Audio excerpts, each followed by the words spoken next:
host, Iyanna Vaughn, and I want to talk to you about something. Last week we talked about how to calculate your CEO salary, but today I want to talk to you about what's holding you back.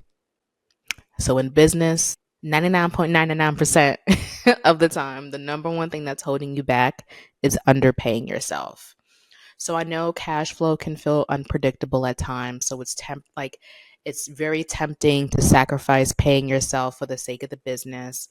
I've been there, you've been there, we've all been there. There might be seasons, especially when you're starting up, that might be the case, especially if you have a 9 to 5.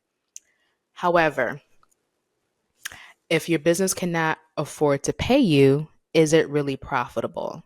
There might be times where people are glorifying not only their revenue, but their profit. But a line item that is not on their profit and loss statement is their CEO salary. Okay. But today we're going to be talking about why underpaying yourself is creating a business liability for you, and why and how underpaying yourself creates a false sense of profitability, and the CEO payday system that I would recommend so that you can effortlessly let's scratch that. It's not going to be effortless, but it's going to be how to simplify how you pay yourself in your business and how to manage your personal finances once you pay yourself from your business. So if you've ever skipped paying yourself a paycheck because you want to pay yourself what's left over, this episode is for you, okay? So here's the hard truth. If your business only works because you're underpaying yourself, it's not actually working. Too many CEOs, especially, oh my gosh, especially service providers and consultants, or if you're growing a team, if you have a service-based business or even coaching, you find yourself just covering your expenses from your revenue so that you can pay your team, but then you struggle to pay yourself. And while your revenue might look good on paper, your personal bank account tells us otherwise. And you keep pushing through and you think, okay, eventually I'll pay myself if I just invest in this next thing, if I just do this marketing tactic, if I just hire this person, then things are going to skyrocket for me. But you perpetually put yourself in a place where you're just kind of overcompensating, you're overcommitting yourself for the sake of your business, and you're always in a state of catching up. Ask me how I know. Okay, so here's the truth, right? It's dangerous to underpay yourself because you cannot scale a business that relies on you taking less than what you deserve, right? It leads to burnout, it leads to resentment, it leads to you, of course, as a CEO, as an entrepreneur, we have you saw that. I think we have all saw the meme where at any given time you want to burn the business down, you want to say, "Yay, I love it here." That's going to still be in place, but when you're underpaying yourself, it's going to be even more resentment, even more difficulty and scaling your business. And when I define, and even scaling, has its own definitions depending on the person. So for me, I think of a business scaling as you not having to be the person to operate it, and it's a productized service or offer that is able to be replicated without you actually doing it. So if you're not scaling a specific offer that is able to go beyond you, and you're not the one that is executing it, whether it's your systems or your team that is executing it on your behalf, you're not scaling. You're just in survival mode instead of being in CEO mode. So as a real CEO is going to create a vision. A CEO is going to delegate the execution of that vision to the team or the processes and systems. Or a CEO might still be selling. That can be the case. But eventually, as a business owner, as you're growing your business, as you're evolving, you're going to want to take yourself out of these roles as soon as you can, but you need to still pay yourself what you need, okay? Because if you don't, it'll be a liability. So if you're bringing in, if you've made, your first $250,000 in business, but your paycheck is still inconsistent, there is something wrong with your system, and it's more than just money. Because just because you have more revenue doesn't mean you have a structured way to pay yourself or pay your team or a structured cash flow system. So you need to stop working so hard that you're just able to pay your team and then skipping your own payroll. So to tie everything back, when it comes to not paying yourself what you need, right? In business, you're creating a business liability. It might not be on your balance sheet as a liability, but it's a liability internally because you're just working from a deficit from funds and you're just showing up like, here, take it, versus showing up as your best self in your business. In another episode, I'll talk about like reasonable compensation, because there's different ways to pay yourself as a CEO, whether that's through your salary if you're an employee or through profit distributions with owner's draw. So we'll talk about that another time. This is just literally you paying yourself, like from one bank account, the business, to your personal, whatever gets paid to you. And that leads to my next point is when you're underpaying yourself, you're creating a false sense of profitability. So the bigger issue is, once you understand what scaling means to you, you also want to think about your exit strategy. Will you be able to sell your business? Will you be able to transition it to a family member? What is your exit strategy? What is your long-term legacy goal for your business? Because your business should be eventually, right, a wealth builder for you. So I always reference the cash flow quadrant by Robert Kiyosaki. And last episode, we talked about you being an employee of your business, what you should be paid, things like that. And in this episode, this is more so creating a business that is able to, an actual business, which is your team and your systems being able to operate on your behalf so that you can get paid in profits. Um, and let me actually reiterate that, right? With Robert Kiyosaki, the cash flow quadrant includes employee, self employed, business, investor. If we have a multi six figure business, we're taxed as an S corp, we can be an employee. That's one bucket, right? If we have team, but we're still putting in the hours and we're underpaying ourselves, we are self employed. It's still similar. We're still trading hours for dollars, but once we grow to a business, then we're able to scale and we're able to have our systems and our team execute on your behalf so that you can really really thrive as a CEO, and then the profits from that business is going to help you become an investor to build generational wealth. Let me know in the comments. Heard if you understood that part. Let me know in the comments if you understand. But when it comes to you underpaying yourself as a CEO, right? And you want to sell, your business is going to have to support a CEO of a company in order to sell for a profit. So if you were to rearrange what you should be paying yourself as CEO and you put it on your income statement, what you really see is that your profitability is much lower than you thought. So let's say you're making 500,000 in your business and you're only paying yourself 80,000. On paper that looks great because you have high profit margins. Let's just make the assumption that the profit margins are pretty good because you're paying yourself 80,000. But then say you realize if you are comparing different CEOs, they're getting paid $150 to $200,000, and that immediately shrinks your profit margins. Not saying you need to do that, but this is just kind of looking at what you need to pay yourself and then what you should be paying yourself based on reasonable compensation. Whole nother episode. Okay, so in summary, when you're underpaying yourself, you're creating a false sense of profitability. Okay, now the CEO payday system, how to pay yourself like a boss. Okay, so when it comes to paying yourself as a CEO, you have the flexibility to choose your payment system.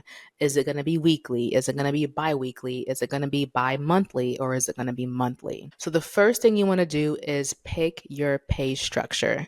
Because you are blessed with the business, you're able to choose how you pay yourself. So you pick your schedule, whether it's weekly, whether it's bi-weekly, whether it's monthly. Typically, I've seen every other week, bi-weekly, or bi-monthly. So it's like twice a month on specific dates. Those typically work the best. Then you want to know, are you paying yourself from a salary or are you paying from an owner's draw? Again, we're not going into reasonable compensation in this episode. It's really just choosing where you're paying yourself. Ideally, once you know exactly what you need to pay yourself, you'll be able to work with a your accountant or your financial strategist. Let me know. I'm here for you to determine what is that mix. What is that mix of how you should be paying yourself? And then you need to align your paydays with your bills to avoid financial stress. So, say for instance, if you pay yourself bi monthly, you can, on the personal side, arrange your personal expenses to accommodate the bi-monthly payments. So say for instance, if you want to pay all of your fixed expenses by the 5th, then you can set up your pay date to be on the 1st so that you can do what you need to pay everything by the 5th, maybe the 1st and the 15th. And you accommodate your bills to those specific dates. You call them, see if you can change the date so then that way it could be smooth sailing, because you don't want to pay yourself and then wipe out your whole checking account on your personal side because all your bills came out and then now you have nothing and then you're living paycheck to paycheck again. We are going to operate with intention and we're going to set our bill dates according to when we get paid as much as we can. So the things that we can control, we will control. And we'll be able to create new zeros in our checking account. So then that way we're not reaching zero, we're not swiping until we hit zero. And the second step that we're going to do after we figured out our pay structure is have multiple accounts for clarity. That doesn't mean you need 5 different accounts. For me, I keep it simple. In this season, I keep it simple. At one point, I did have 4 different accounts for my personal, and that was before I was tithing. That was like my fixed account, my flexible account, and my savings account. And I did say 4, but I really meant 3 because at the time I knew nothing about tithing. So that wasn't a part of my financial system. But say for your system, it could be okay, 10%. Maybe I have a tithing account. I do actually have that now. And then I have like my main fixed account. And then I still have my savings account. Still 3 accounts, but making sure that I'm not overwhelming myself. So again, you want to be sure that you know where you're putting your direct deposits after you've established your pay structure and your pay schedule. So we talked about like making sure that you have a buffer, and I like to call it your new zero. I did not make up that term. It was a term that I've heard by Mike Teal, and that new zero will allow you to say, okay, if my main account goes under a certain amount, this can grow incrementally, then I know I need to stop spending. So maybe that number, so if you're evolving in your cash flow management personally, maybe that new zero can start at 250. Then it's like 500, then it's like 1,000. Then maybe it might grow to a month's worth of expenses in your checking account at all times. That really depends on you. And in the last episode, I shared with you how to actually calculate your CEO salary. And I'll share it in this episode as well. So if you want help on how to create or understand what you must pay yourself as a CEO, I have a free CEO calculator. So you go to lovelyfinancials.com/CEO to get started. So the third thing that you want to do when it comes to your financial system is be smart with your credit. I know a lot of people talk about, yeah, put everything on your credit card and pay off the credit card debt. And just that way you get your points and then you don't pay interest expense.